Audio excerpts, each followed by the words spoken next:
They say that we learn most about who we are, what really matters to us during difficult times. And I guess a lot of us are doing that at the moment. When we're busy, when life is normal, it's easy just to drift along, not really thinking about who we are, adapting ourselves to our circumstances, or being moulded by people's expectations, sometimes without even realising it. But when the normalities of life are stripped away, we begin to discover who we really are on the inside. But it's not easy to look too closely at ourselves in case we don't like what we find, or we're fearful that we may discover hurt or rejection. So the human tendency is often to keep busy, to avoid the stillness of the desert, because in the desert there is nowhere to hide. At the start of his public ministry, Jesus went into the desert on his own, leaving behind his family, his work, all the familiar things. And he went having just heard those fantastic words at his baptism, "You are my son, the beloved." And it's this identity that Satan attacks in the desert. If you really are the Son of God. And he challenges Jesus 3 times. But Jesus' response 3 times tells us that Jesus knows exactly who he is. His identity is secure in God.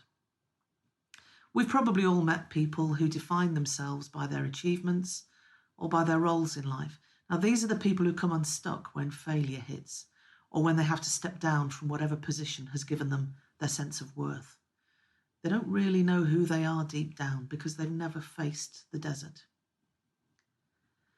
If we know that we are children of God who follow Jesus, then even if we doubt ourselves sometimes, as we all do, we won't need to prove ourselves to others because our identity will be secure in God.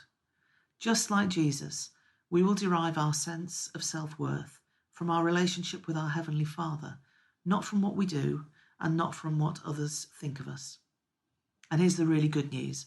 God knows the deepest parts of you and me that we don't like to show or daren't discover. He knows it all and he loves us.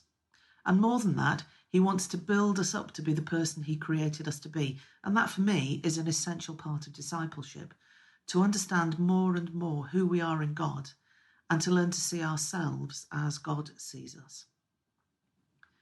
Jesus knew who he was, and that gave him the resilience and the strength to carry out his God-given mission.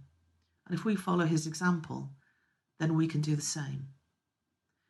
Be who God meant you to be, and you will set the world on fire.